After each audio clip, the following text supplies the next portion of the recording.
ሰላም ክቡራት ተኸታተልቲ ኣለና ሚድያ ቲቪ ኣብዚ ዘለኹሞ ዝኸበረ ዝዓዘዘ ሰላምታና ይብፃሕኩም ንሙሉእ ህዝቢ ኤርትራ ኣብ ውሽጥን ኣብ ደገን ከዓ ዮሃና እንኳዕ ንመበል 35 ዓመት በዓል ናጽነት ኤርትራ ኣብፅሓካ ክብል ይደሊ እዚ በዓል እዚ ንዓና ንኤርትራውያን ካብተን 365 መዓልታት ዘለዋ ናይ ዓመት እታ ዝኸበረት መዓልትና እያ ምክንያቱ ሰብ ተጠኒሱ ድሕሪ 9 ኣዋርሕ ከዓ ይውለድ ገድሊ ኤርትራ ወይ ሰውራ ኤርትራ ከዓ ኣብ 1961 ዓመተ ምህረት ተጠኒሱ ድሕሪ 30 ዓመት ከዓ ናጽነት ተወሊዳ ስለዚ እዛ መዓልቲ እዚኣ ንዓና በርዝደይ ወይ ዕለት ልደት ናይ ኤርትራ እዩ ማለት እዩ ስለዚ ሃፒ በርዝደይ ኤርትራ እንተብል ከዓ ልክዕ ማዕሪኡ ዝገጣጠም ምዃኑ ክገልጽ ደሊ ክቡራት ተኸታተልቲ እዚ ናይ ሎም መዓልቲ ኣርእስቲ ከምዚ ኣብታ ምኔል ዝሪኦኹሞ ካብ ኣዳን ናብ ካቴድራል ዝብል ኣገዳሲ ኣርእስቲ እዩ ኣብ ምጅማር ናይዚ ኣገዳሲ ኣርእስቲ እዚ ክቡራት ተኸታተልቲ ሼር ላይክ ኢልኩም ክጅምሩን ከምኡ ሳብስክራይብ ዘይገበርኩም ሳብስክራይብ ብምግባር ስድራ ቤትና ንክትኮኑ ንዕድመኩም ማርከስ ካብ ኣዳን ክሳብ ካቴድራል ምናልባት እዚ ኣርእስቲ እዚ ኣብዚ ድሮ መዓልቲ ናጽነትና ኮይኑ ከቕርቦ ከለኹ ብውሕዳት ቃላት ወይ ብሆያት ደቃይቕ ነቲ ዘቕርቦ ዘለኹ ክውድኦ ክእል ይኸውን ከም ርእስቲ መጠን ክረአ ከሎ ግን ካብ 1961 ዓመተ ምህረት ካብ ባሕቲ መስከረም እታ በኹሪ ጥይት ኣብ ኣዳል ኳሕ ዝበለት ድሕሪ ናይ 30 ዓመት ጉዕዞ ህዝቢ ኤርትራ ናጽነቱ ተጓናጺፉ ስለዚ እዚ ናጽነት ንዓና ኣዝዩ ክቡር ስለ ዝኾነ ነዚ ናጽነት እዚ ክንዛረበሉን ከነድምቖን ክንኹልዖን ብዛዕባ እዚ ናጽነት እዚ ዮሃና ክንብልን ክንሕጎስን እዚ በዓል እዚ ከነኽብሮን ኣዝዩ ኣገዳሲ እዩ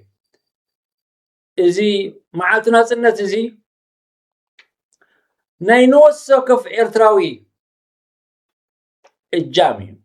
ናይ ነፍሲ ወከፍ ኤርትራዊ ብፅሒት እዩ ንኹላትና ከዓ ብማዕረ ይምልከተና ናጽነት ኤርትራ ንሓደ ብሄር ዝምልከት ኣይኮነን ናጽነት ኤርትራ ንሓደ ኣውራጃ ወይ ንሓደ ሃይማኖት ዝምልከት ኣይኮነን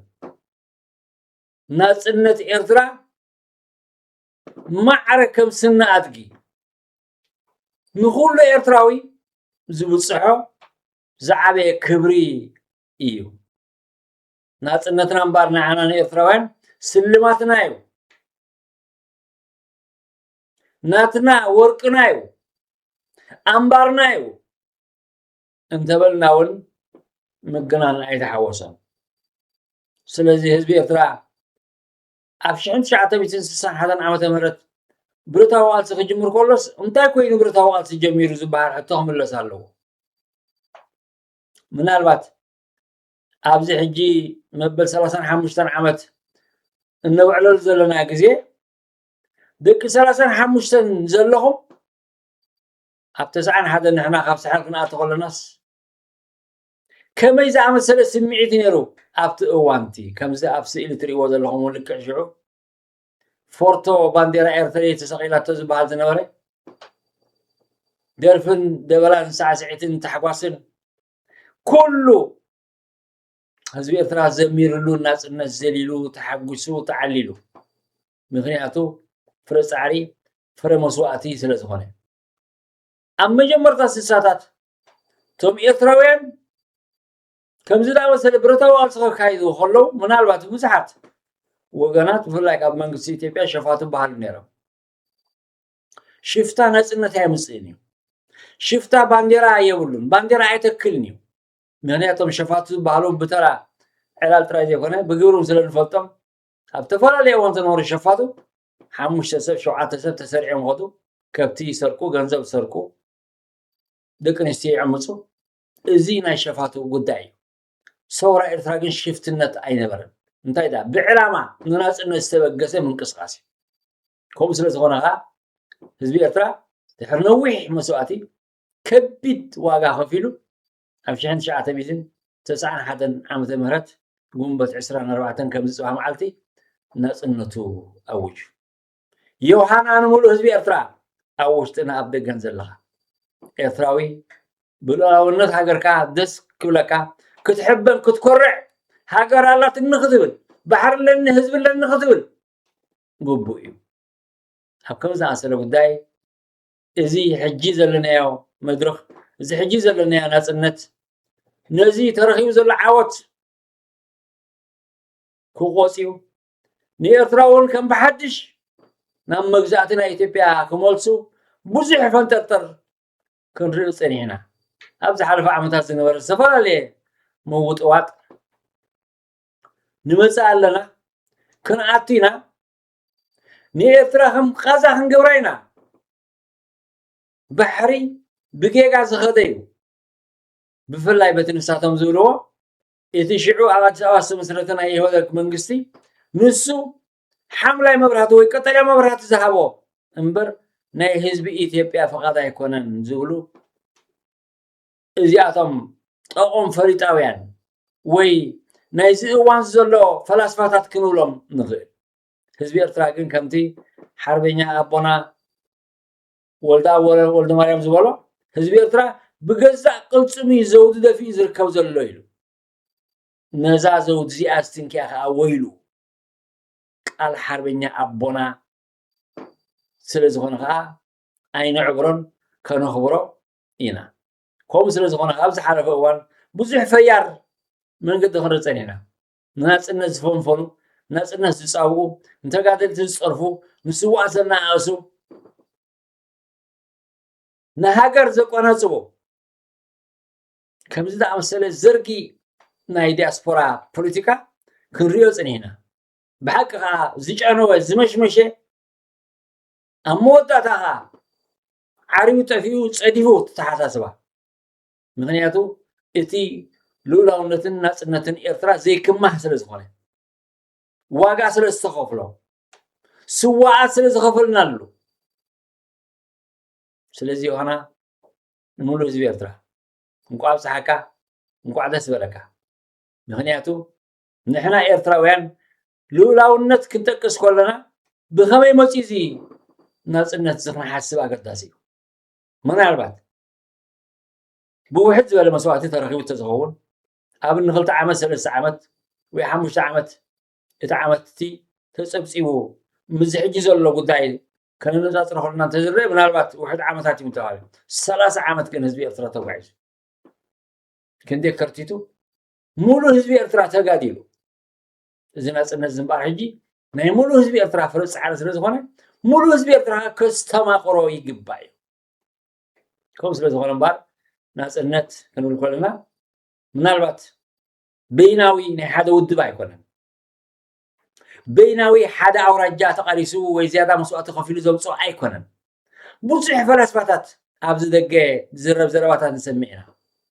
ከምዚ ዝኣመሰለ ብሄር እዩ ዝያዳ ከፊሉ ከምዚ ዝኣመሰለ ኣውራጃ እዩ ዝያዳ ከፊሉ ከምዚኦም ዝኣመሰሉ ሰባት እዮም ዝያዳ ከፊሎም ዝበሃል ዘየድሊ ሕንፍሽፍሽ ዝእቱ ናይ ሓድነት ህዝቢ ኤርትራ ዝፋታተን ዘረባታት ካብ ንሰምዕ ኣይወሓደን እዚ ናጽነት እዚ ግን ብዘይ ምቁራፅ ሰንሰለት ህዝቢ ኤርትራ ተተቲዑ ከም ንህቢ ኣብ ሓደ ቆፅሊ ዓሲሉ ብሓደ ፊስካ ተንቀሳቂሱ ብሓድነት ማሚቑ ዝረኸቦ ዓወት እዩ ምናልባት ኣነ ከም ኣለና ሚድያ ቲቪ ከም ተጋዳላይ ገዲም ተጋዳላይ ረዲ መሓሪ ብዛዕባ እዚ ናጽነት እዚ ኣመፃፅኡ ክሪኦ ከለኹ እዚ ናጽነት እዚ ናይ ሓደ ውድብ ኣይኮነን ምክንያቱ እታ መጀመርታ ኣብ ጎቦታት ኣዳል ኳሕ ዝበለት ጥይት ኣብ ምምፃእ ናጽነት ተራ ነይራታ እያ ሓንቲ ጥይት እቶም ሽዑ ዝነበሩ 3 4 5 ሰባት ሒዞሞ ዝነበሩ 3 4 ብረት ምዃናይ ቀደም ዝነበረ ብረት ኣዝዩ ኣረጊት ጠበናጁ ዘመናዊ ታንክታት ዘመናዊ ኣጽዋር ዘመናዊ መዳፍዕ ወሊዱ ብኸም ይኮነን ተረኺቡ እቲ ኩሉ መዳፍዕ እቲ ኩሉ ረሽራሻት እቲ ኩሉ ተሽካታት እቲ ኩሉ ኣጽዋር ንህዝቢ ኤርትራ ሎተሪ ኣይኮነን በፂሕዎ ዋጋ ከፊሉ ባላ ረዚን ዋጋ እኳ ዳ ስለዚ ናጽነት ክንብል ከለና ናይቲ ሙሉእ ጉዕዞ ናይ 30 ዓመት ጉዕዞ ዳ እምበር ናይ ኣቋራጭ ናይ ፍርቂ ናይ ሓደ ውድብ ናይ ሓደ ሰልፊ ኣይኮነን ምናልባት ፖለቲካ ሰብ ከከም ድሌቱ ገይሩ ክትርጉሞ ኽእል እዩ ከከም ድሌቱ ገይሩ ክሽርሽሮ ኽእል እዩ እቲ ሓቂ ግን ካብ ሓቂ ይወፅእን እዩ ልክዕ እዩ ምክንያቱ ተከዘ ትሩባ ክንሪኦ ከለና ሰብ ይወስድ ኣጉናት ይወስድ ከብቲ ይወስድ ደናጉላ ይወስድ እቲ ብተከዘ ዝኸይድ ውሕጅ ኣብ ትሩባ ተከዘ ዝሃረመ ማይ ጥራይ ኣይኮነን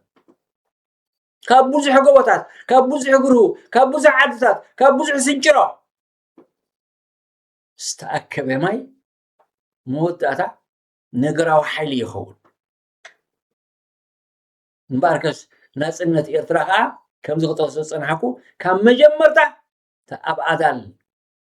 ኳሕ ዝበለት ናይ ሓምድ ድሪስ ዓዋተ ጥይት ክሳብ መወዳእታ ምእታው ኣስመራ ምእታው ኣብ ካቴድራል ዝነበረሉ ድምር ናይ ኩሉ ተጋድሎ እዩ እዚ ከምቲ ኩሉ ግዜ ኣለና ሚድያ ቲቪ እናኣምነሉን እንጠቕሶን ፍረ ጻማ ናይ ሙሉእ ህዝቢ ኤርትራ እዩ ናይ ኩለን ብሄራት እዩ ኣብ ውሽጥን ኣብ ደገን ዝነበረ ህዝቢ ኤርትራ እዩ እዚ ጻማ እዚ እዚ ልኡላውነት እዚ እዚ ናጽነት እዚ ናይ ተጋድሎ ሓርነት ኤርትራ ጥራይ ኣይኮነን እዚ ናጽነት እዚ ናይ ህዝባዊ ግንባር ሓርነት ጥራይ ኣይኮነን ናይ ሙሉእ ህዝቢ ኤርትራ እዩ ከምኡ ስለ ዝኾነ ከዓ ህዝቢ ኤርትራ ዝኾነ ይኹን ኣፈላላይ ይሃለወኩም ብዘየገድስ ብዛዕባ ናጽነት ዝመጽእ ጉዳይ ግን ነፍሲ ወከፍ ኤርትራዊ ናጽነት ናትካ እዩ ከምኡ ስለ ዝኾነ ኣብቲ ሃይማኖታዊ በዓላትና እስላም ብናቶም የብዕሉ ክርስቲያን ብናቶም የብዕሉ ኣብ ሃገራውነት ዝምልከት ጉዳይ ግን ናጽነት እቲ ዝዓበየ ድባብ ሃገራውነትና እዩ ከምኡ ስለ ዝኾነ ከዓ ናጽነትን መዓልቲ ስዋዓትን ከነኽብር ክንዝክር በዚ ዲሲፕሊን ዝኸዓ ክንቅየድ ነፍሲ ወከፍ ዝምልከቶ ጉዳይ እዩ ካልእ ኣብ ዝኾነ ይኹን ሃገር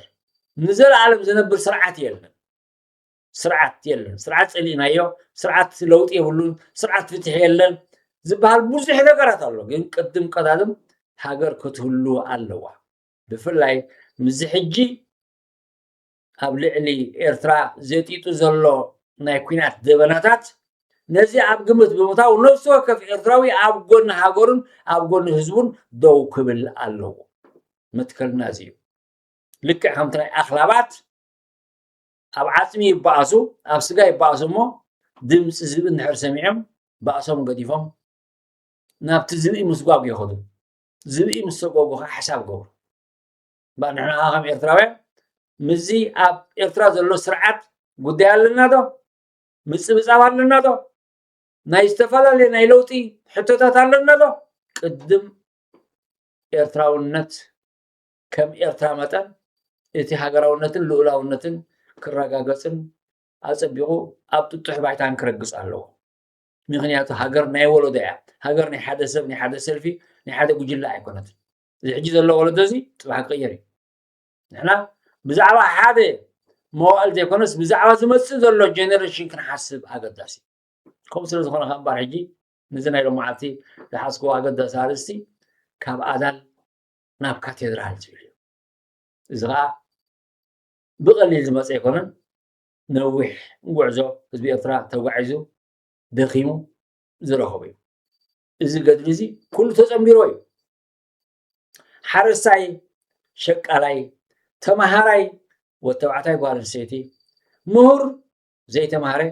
ዶክተር መምህር ኩሉ እዚ ቃልሲ እዚ ተሳቲፎ እዩ ብሃይማኖታዊ መልክዕ ክሪኦ ከለና ከዓ ኣስላማይን ክርስትያናይን ወዲ ቀሺን ወዲ ሸኽን ቀሺን ሸኽን ነዚ ቃልሲ እዚ ሂወት ከፊሎም እዮም ደቂ ተባዕትዮን ደቂ ኣንስትዮን ክህልውና ከዓ ካብ ቤተ ክርስቲያናት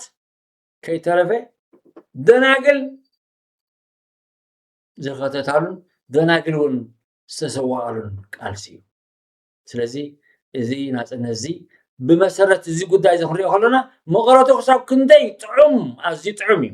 ከምዚ ርሂፅካ ተምፅኦ ገንዘብ ደኺምካ ማሳሃሪምካ ተምፅኦ ሰብ ሚናዋለ ውዒሉ ዝበልዖ እንጀራ ጥዑም እዩ ከምኡ ስለ ዝኾነ ከዓ ህዝቢ ኤርትራ ኣብቲ ሃገራዊ ጉዳይ ሚናዋለ ነይሩ ነዳቃይ ነይሩ ጂኦሜትራ ነይሩ ኢንጂነር ነይሩ ስለዚ ንሙሉእ ህዝቢ ኤርትራ ዮሃና መዓልቲ ናፅነት ክብል ደሊ ኣብዚ ሕፅር ዝበለ ናይ ሎም መዓልቲ ኣቕሪበ ዘለኹ ብምክንያት መዓልቲ ናፅነት ኤርትራ ደጊመ ደጋጊመ እንቋዕ ናብ መበል 35 ዓመት ናፅነት ኣብፅሓኩም ኣብፅሓና ካልእ ግዜ ብተመሳሳሊ ትሕዝቶ ክሳብ ንራኸብ ክቡራት ተኸታተልቲ ኣብዚ ዘለኹሞ ሰላም